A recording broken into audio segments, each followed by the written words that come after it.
కిరాయి పేరుతో కార్లు మాయం చేస్తున్న కేటుగాళ్లను అరెస్టు చేసిన ఏలూరు 3 టౌన్ పోలీసులు.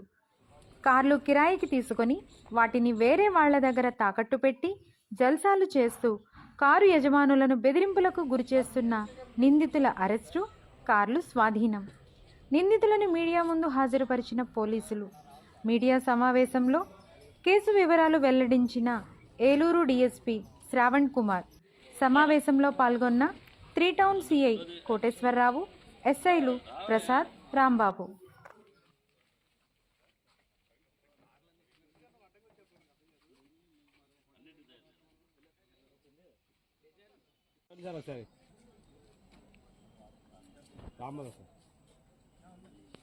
ఓకే.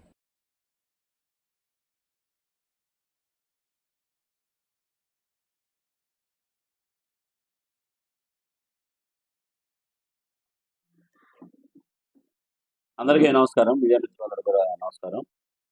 ఈరోజు 3 టౌన్ పోలీస్ స్టేషన్లో బోయిన్ వెంకటప్రసాద్ అనే కంప్లైంట్ వచ్చారు. వారు నెల 3వ తారీఖు నాడు తన సంబంధించినటువంటి కారుని ఇలాగా ఇద్దరు అభిషేక్ మరియు ముంగర అభిషేక్ మరియు ఎల్లవప్పు భానుచందర్ అనే అతనికి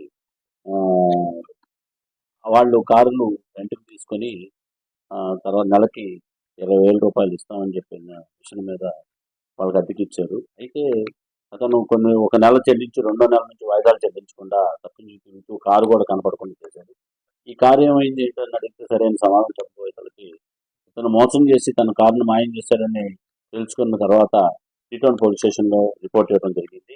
అదేవిధంగా ఏలూరు టౌన్లో కూడా మిగతా 2 టౌన్లో అలాగే ఏలూరు రూరల్ పోలీస్ స్టేషన్ ఇదే విధమైన కంప్లైంట్స్ రావడంతో మన ఏలూరు 3 టౌన్ సిఐ గారిని దర్యాప్తు అధికారిగా నియమించి వీటిని వివరించగా ఎవరైతే ఈ ముంగర అభిషేక్ అదేవిధంగా ఈ భానుచందరు వీళ్ళిద్దరూ కూడా ఒక దీని కింద ఏర్పడేసి ఏదైతే ఈ కారులో ఉన్న ఓనర్స్ అందరినీ నెలకి మీకు మంచి రెంట్స్ ఇప్పిస్తాం అని చెప్పేసి ఈ కారులు తీసుకోవటం, ఈ కారులు 2 నెలలు 3 నెలలు పేమెంట్ చేయటం, 4వ నెల రాగానే తీసుకెళ్లి వాళ్ళకి తెలిసినటువంటి వ్యక్తుల దగ్గర తాకట్టు పెట్టేసుకుని డబ్బులు తీసుకొని వాళ్ళకి ఉన్నటువంటి వ్యసనాలకి జల్సాలకి వాడుకోవటం, తర్వాత కారు అడిగితే వాళ్ళని తిప్పించుకొని మోసం చేయటం, ఇలా కారు లేదని చెప్పడం, ఈ విధంగా వాళ్ళని బెదిరించటం, ఈ రకమైనటువంటి చేయడంతో రిపోర్ట్ ఇవ్వడంతో దర్యాప్తు చేసి వీళ్ళని అరెస్ట్ చేసి వీళ్ళని ఇంట్రాగేషన్లో భాగంగా చెక్ చేస్తే మొత్తం వీళ్ళు 6 కార్లు అదేవిధంగా ఎవరైతే వీళ్ళు ఉన్నారో తాకట్టు పెట్టించుకున్నారో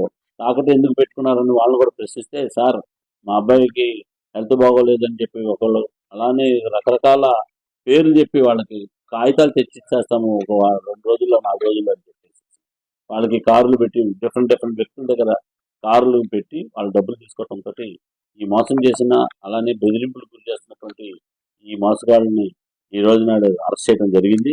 వాళ్ళ మీద చట్ట ప్రకారం తగినటువంటి ఎవిడెన్స్ తయారు చేసి తగిన శిక్ష పడే విధంగా కూడా చేస్తాం. భరోసా ఇస్తాం, రండి ఖచ్చితంగా ఎవరైతే బాధితులు ఉన్నారో వాళ్ళు వస్తే ఖచ్చితంగా కేసు తీస్తాం. ఇంకా మన ఎవరైనా భయపడాల్సిన అవసరం లేదు, ఇందులో ఖచ్చితంగా రండి, ఖచ్చితంగా రికవర్ చేసి వాళ్ళ కారు అంటే ఫిర్యాదు ఇవ్వండి, ఖచ్చితంగా కేసు తీసేసి దర్యాప్తు చేస్తాం. అందరూ కూడా హెచ్చరిస్తున్నాం, గుర్తుపెట్టుకోండి. ఈ ఆర్గనైజింగ్ యాక్ట్ ఉంటుంది మనకి బిఎన్ఎస్ లో, భారత న్యాయ సంహితలో, గుర్తుపెట్టుకోండి. ఆర్గనైజింగ్ యాక్ట్ కింద ఇలాంటి నేరాలు చేసే వాటిని కూడా ఆర్గనైజింగ్ యాక్ట్ అంటారు. 1:1 కింద కానీ 1:2 కింద కానీ ఖచ్చితంగా 10 సంవత్సరాలు జైలు శిక్ష పడే శిక్షలు ఉన్నాయి. ఇలాగా మిమ్మల్ని మోసం చేసి ఆర్గనైజింగ్ మొత్తాన్ని కూడా తొందరలో పట్టుకొని మీరు చెప్పినట్టుగా బైండ్ ఓవర్ చేయిస్తాం ఫస్ట్. అది తప్పితే వాళ్ళ మీద ఖచ్చితంగా ఫిర్యాదు వస్తే ఖచ్చితంగా చర్య తీసుకుంటాం. వాళ్ళు ఏమి ఫైనాన్షియర్స్ కాదు, వాళ్ళు ఏంటంటే వీళ్ళు వెళ్ళి తెలిసిన వాళ్ళు అనమాట. ఇప్పుడు సపోజ్ తెలిసి అన్న ఈ కారు పెట్టుకొని నేను చాలా ఇది ఉందని చెప్పేసి వాళ్ళ దగ్గర వాళ్ళని కూడా మోసం చేసి కార్లు వాళ్ళ దగ్గర పెట్టేసేసి డబ్బులు తెచ్చుకున్నారు. గుప్తా గారు అని చెప్పేసి వారి కారు ఇదే సేమ్ పెట్టారు, తనని తీసుకెళ్లి తాకట్టు పెట్టుకున్నాడని వీళ్ళకి తెలిసింది. అది అడిగితే ఎవలా సేమ్ అదే ఇలాంటి బాధితులే. అప్పుడు వెంటనే పిలిపించి ఇప్పించాం. అయితే అది గతంలో జరిగింది, మేము రాకముందు. తర్వాత ఏంటంటే ఎంక్వైరీ చేస్తే వీరు సిఐ గారు కేసు పోలీస్ స్టేషన్ లో ఉందని చెప్తే వారు సిఐ గారు అండర్లో కారు ఉంది ఆయన వాడుకుంటున్నాడని అపోహపడ్డాడు. చివరికి చూస్తే నాకు తెలియదు సార్, అది అలా అన్నారని నేను తెలుసుకుని చెప్పాను తప్ప నాకేమీ తెలియదు, ఆ సుమన్ టీవీ గారు ఎవరో మంగళగిరిలో నన్ను అడిగితే నేను అక్కడ ప్రజావాణిలో రిపోర్ట్ ఇవ్వడానికి వెళ్తే వారిని అడిగితే చెప్పాను తప్ప నాకు నిజం తెలిసి నేనేం చేయలేదు, నేను చూడలేదు సీఏ గారు వాడుతున్నారని కూడా చెప్పాను.